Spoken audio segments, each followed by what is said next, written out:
We had the New York Giants. This is a little bit of an interesting thing here because I don't think they dominated the end of the draft, but it's what they did in the first 4 picks that leads me to believe this is an A-minus draft cam. Now, hear me out.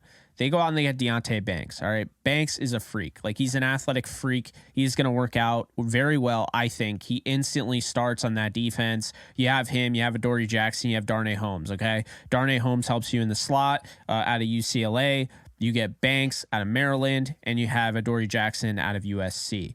Then you have, Pinnock. You have, Xavier McKinney in the back end of the secondary. You have Dane Belton, who you drafted last year in the 4th round. You go out, and later on in the draft, you get Javarius Owens. Thought that was an interesting pick. We'll see what ends up happening with him. Probably a special teams guy to start. Jordan Riley, kind of adds some depth to your defensive line, which you have a lot. I mean, you have Nacho, who, you talk about before. He's on their defensive line, but they went out and got our guy, Ashawn Robinson. They signed him to a 1-year, $8 million deal. They have Dexter Lawrence. They have Leonard Williams. They have Vernon Butler, a guy that I've liked, coming out of the draft years ago. But, then what they did is they got Trey Hawkins to add to that cornerback room.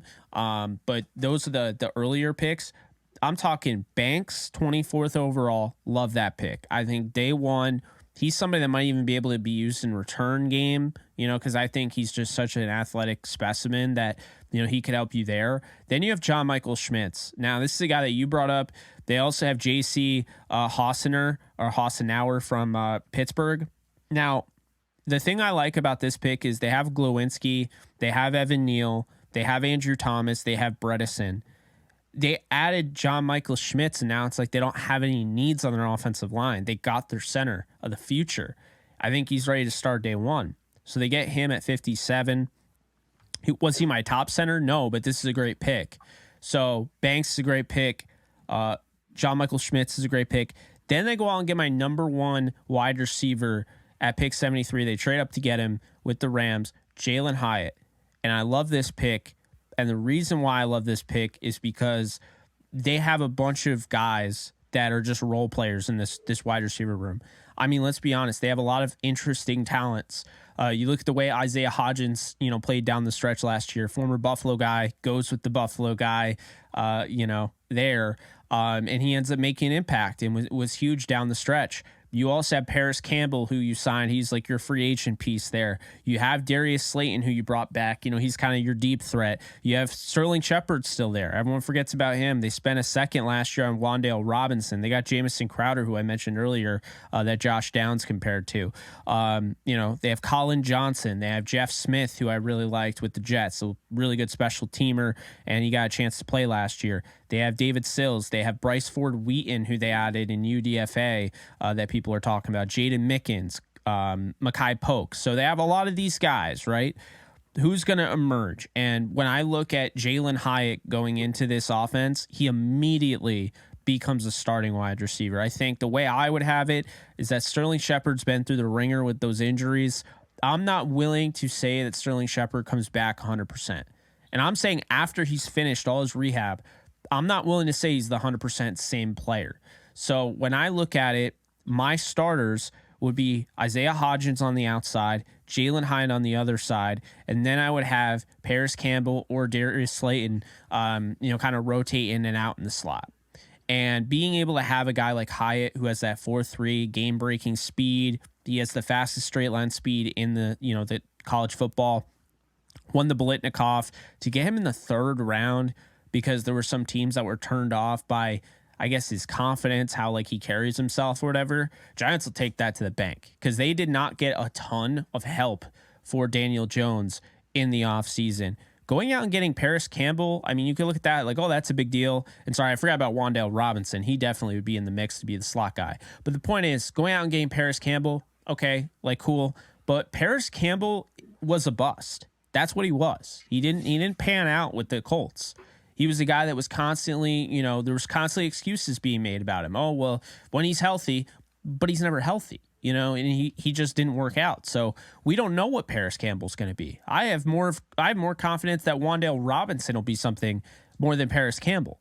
So there's a lot of these role players. I feel good about Isaiah Hodgins, but was he like a last 7 game of the year wonder? We don't know. But I do feel very confident that Jalen Hyatt, they got the next Mike Wallace in him. That's who I compared him to. And the next Mike Wallace, in his prime, you're getting a guy with 1,000 yards, 10 touchdowns. With Daniel Jones, I think he's going to be huge. And then Eric Gray. So you talk about the Saquon Barkley piece that we've brought up before. Like, is this guy going to stay? We even toyed with the idea of them trading him and getting Bijan Robinson. Because, what's going to happen with that whole franchise tag thing? So they have Matt Breida. They have Gary Brightwell. They have Jay Sean Corbin. They go out and they draft Eric Gray, who I actually had the pleasure of speaking with during the pre-draft process. Really nice guy. And Eric Gray, they get him in the 5th round. Oklahoma, playing big games.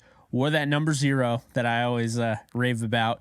But Eric Gray has a chance to be really good. He's not overly athletic. He just makes guys miss. It's really bizarre. He didn't run extremely well, but he's just a guy that you can trust in pass pro, in the receiving game. He's got a deceptive amount of speed. I really like him, and so I'm giving this draft an A-, Cam. I like it. I'm gonna go with the A, Jake. I'm gonna go with the A. The reason why, Eric Gray, he's gonna wear number 40 number as well, Jake. Totally kidding. No number You're 40 scaring number me, man. I heard it was 20, and then you said 40, and I was like, that's hilarious. And going back to that Deuce Vaughn piece, right? No, Deuce Vaughn's going 42. Alvin Kamara, number 41, right? So he's probably trying to make it a lot cooler, like some of these other running backs. But Eric Gray, not getting number 40, Jake. I'm just twisting your chain there, pulling your chain there. But man. Going back to Eric Gray, seeing this film, I love this film, Jake. One thing I do have about him, though, is the home run speed, right? You mentioned, he's not the fastest, so he doesn't have that home run speed. Someone's like a Sean Tucker, right? We talk about Sean Tucker, who was hurt, who went undrafted to the Bucs, but he has that home run speed. I didn't see that from Eric Gray, but you mentioned that one cut, Jake. He puts that foot in the ground. He's able to make people miss, and it looks bad, right? Like, a lot of times you think, like, okay, the fast guys, the quick guys, that's the person that's going to really break me off or really, give me that wiggle. But with him, with Eric Gray, he loves to sell that, like, oh, I'm about to go. And the way he runs, Jake, it kind of, I don't say it reminds me of myself, but he's like a longer stride. And so it seems like he picks up that long stride, and whenever he's able to shake and make moves, he slows it down a little bit, and then boom, foot in the ground, makes people fall. So Eric Gray, he's got some power too. So he's falling forward. He's, at the end of the day, he's falling forward. And to get someone like this to complement Saquon Barkley, you love it. So, like you said, we talk about the Giants and their draft this year. They went to the playoffs last year. They got their pieces in the offseason, except Saquon. I'm definitely giving them an A. And then Eric Gray, too. I want to say this, Jake. My man can catch a football. My man can catch a football in the backfield. He can line up in the slot, line up outside, and catch that football. So that's really important. 5th round pick. I think you always mention this, but that 4th round, 5th round, even 3rd round, that's when your values come in. So love to see that. Going back up the list a little bit here, Jake, Jalen Hyatt. You see that viral clip of him talking to one of the coaches during his pro day. And the coach says, yeah, you know what you're about, right? And then Jalen's like, what is that? What is my trait? He's like, oh, it's a speed thing. He's like, I can run routes too. So we'll see. We'll see. He went out there and tore it up. And so he has a lot to prove now, right? Like, the fact that clip went viral, it makes me mad, Jake, because you got people questioning, someone's ability. It's like, man, cut the tape on. You can see it happen. So I thought that was a little disrespectful. I'm not gonna lie. Yeah, and I think too, a lot of times in those situations, some of the coaches, they want to get real buddy and like get to know you and have a good time and like joke a little bit. But for a guy like Jalen, like, this is one of the biggest moments of his life. So he's like, hey, I don't got time to joke around a little bit and not even make sure that I'm a route runner and a great pass catcher, because you're telling this to other people in the locker room, right? You're up there doing your evaluation. You're telling other scouts from other teams, oh, just a speed guy. And Jalen's like, no, I run routes, my guy. I'm a pure wide receiver. So every now and then you love to see the little disrespect, because like Lamar Jackson, you see his pre-draft pieces. They're like, oh, are you going to line up at wide receiver? And he's like, excuse me, sir, I'm a quarterback, So yeah, I'm not even going to run that 40 time that you want, Exactly. Yeah. You hate to see it, but you also, on the flip end, you love to see it, because that's that chip on the shoulder, right? Lamar, highest paid player in the league. I mean, quarterback in the league now. So Jalen Hyatt, I'd love to see where he's going to go with that. JMS, John Michael Schmitz, Jake, you know how I feel about him. That they played against Syracuse in the bowl game. He sat out for that one because he knew he's going to get that smoke. But no, I think he's going to be a great player at the next level. Really smart. He's really, going to really help Daniel Jones out with pass pro, with just different things, because he's a cerebral guy. I talked about his anchor. He's able to really lock in and get things going.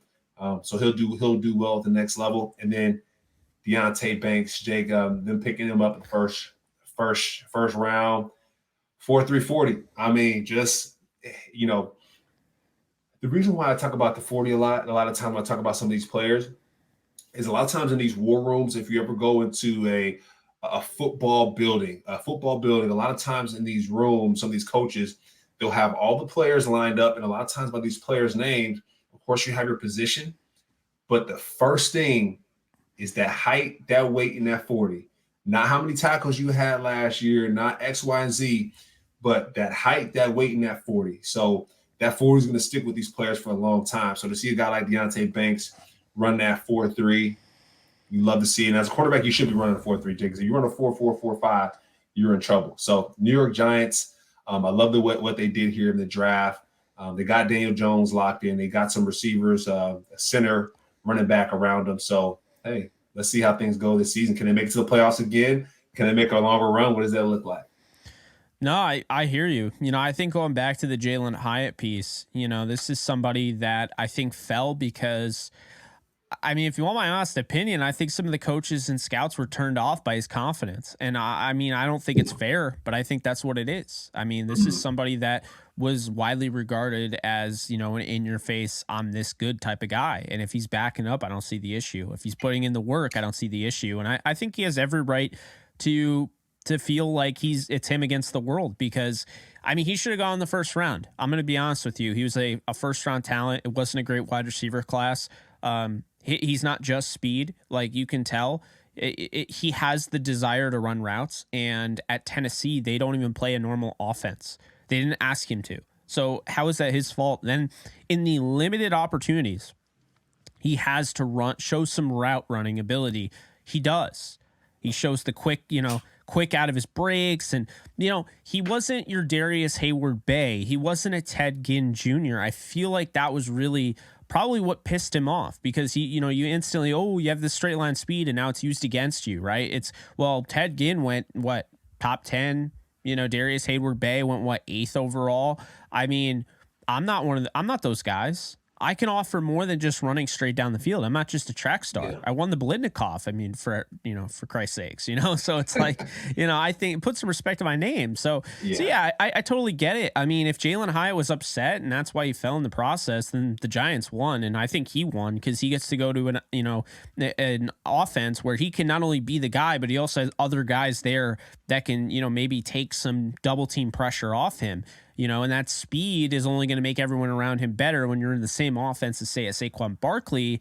Now you're cooking. And in addition to that, let's not forget, my guy, while I really like the pickup that they made to go out and get Daniel Bellinger last year in the 4th round, they also made a pickup and got Darren Waller this past year. So, I mean, you add Darren Waller, you have Saquon Barkley, and now you have Jalen Hyatt.